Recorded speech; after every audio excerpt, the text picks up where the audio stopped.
It's not just the backup that is extremely expensive, it's the whole infrastructure, and transmission lines are part of that infrastructure. So for instance, in Britain, it's expected to cost roughly 120 billion pounds per year to redo the whole transmission for the national grid.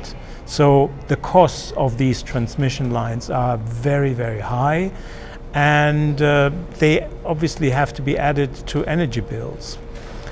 So there are a lot of unintended costs that are not included in the estimate of renewables. And for the time being, some countries are abandoning renewable targets, like Sweden.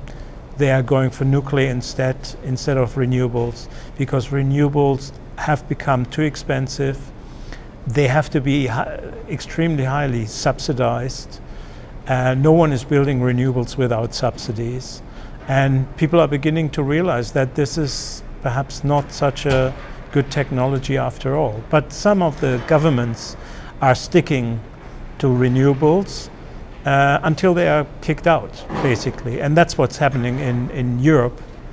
These governments that have promoted very expensive form of energy generation are being kicked out by voters and being replaced by more realistic governments. And that's what's happening.